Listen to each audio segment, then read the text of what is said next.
So often we hear Newcastle fans saying they don't feel that their views are being expressed properly. So really good to get their thoughts there. And I think a lot of them will resonate with the guy who said, you worry about it, you think everything's going wrong, and then you walk in. You walk up the steps, you get to your seat, you see the pitch, and suddenly you think, oh, there's everything to play for here. But there's a few issues that they have. One of them is with the manager. We spoke to Steve Bruce earlier.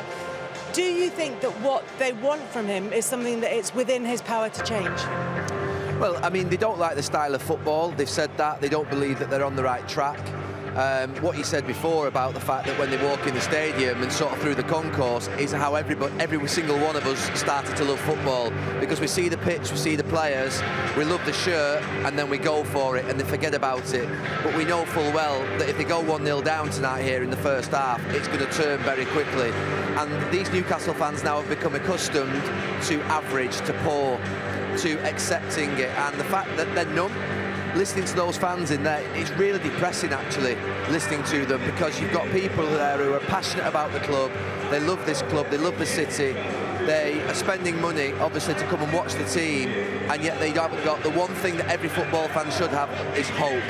You have to have hope, and they haven't got it. Do you think that's something Steve Bruce can fix? I'm not sure he can fix that totally. I think the issue with Steve Bruce comes from the fact that Newcastle got Rafa Benitez, who was a Champions League winning manager, and then Newcastle brought in Steve Bruce from Sheffield Wednesday, who were in the Championship, and his job before that was Aston Villa in the Championship, so it was never going to get these supporters excited. They had hope with Rafa Benitez. They felt if the club could be sold, we've got Rafa, something could happen, and that gave them hope. I think with Steve Bruce, even if the club was to change hands, I don't think they'd still have that hope and belief going forward. But Gary's spot on. It all boils down to the owner. And the reason I feel so sorry for these supporters, the supporters up and down the country who don't like the manager or their ownership at a certain time and feel like it's not going anywhere. But this has been going on for 14 years. I mean, it's an unbelievable amount of time. You just feel like it might actually just sell, just give these people some hope, some belief, something could happen. They don't expect to win trophies. How long is it since they won a trophy? Newcastle, but they just want to have that hope that something might happen one day for them, and right now they have no hope at all with the current structure of the club. What we hear though is that Newcastle, Mike Ashley does want to sell, but the arbitration has been pushed back until early 2022. That's the latest date that we've heard. What we have heard from the top of the club earlier this month is this statement that was released after the transfer window closed. It said, our commitment to being run in a sustainable manner which secures the financial viability of the club is long-standing. It doesn't come at the expense of being ambitious. It's built on the core principle that we will spend what we have. The cash generated through match day and non-match day activities, plus any transfer fees received, determines how much is available to spend, not just first team playing squad, but to all areas of the club. In simple terms, there's one pot of money, and spending in one area reduces the amount available for others. And it continued since summer 2019. The club has made 9 permanent signings, taken 5 players on loan. Our net spend is £120 million. That's 160 on players and 40 from sales. We've delivered to spending on what we have. Because of our business this summer, we've spent even more to secure our primary target. To suggest otherwise is misleading, and claims that money has been taken out of the club are wholly untrue. Gary, as someone who is a co-owner of a football club, they sound like sound principles on which to run a club. You don't want to run the club into financial difficulties. Is what we're seeing what they're saying? I think the first problem you have as an owner is if you have to make a statement like that, or if you have to apologise to fans. So the fact that they feel the need to justify their business model, their football idea, I think is a problem in itself, because it should be quite apparent. And the idea here isn't quite apparent.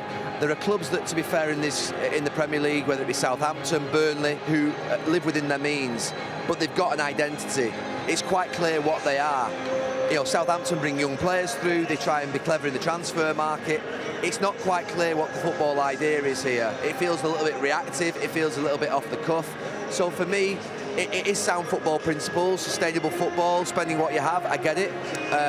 Our club, that to be fair I own, isn't that at the moment in time. It lives off shareholder injection, it's a different model. However, there has to be a clear idea, and there has to be a communication line to fans. Mike Ashley doesn't communicate to these fans. He doesn't talk to them, he can't resonate with them. They don't feel what he feels. He doesn't feel what they feel. that is where it's disjointed, disconnected. But does that matter? Yeah, absolutely matters, because what we're saying here is that, yes, of course it's run as a business and it has to be sensible, but this is not a business. Football clubs cannot just be a business. They're more than that. Football club 40 years ago was seen the most important component in the community. The Premier League has come, there have been international investors come in, and there have been good international investors, there have been good domestic investors, and there have been good, bad of both. But you have to connect with the fans and the people in the city. Mike Ashley does not connect with the people in this city. That is a massive, massive problem in any club. Same with the Glazer family at Manchester United, same with other examples. They do not connect with the people of Manchester or with Newcastle. That's why they get a rough time.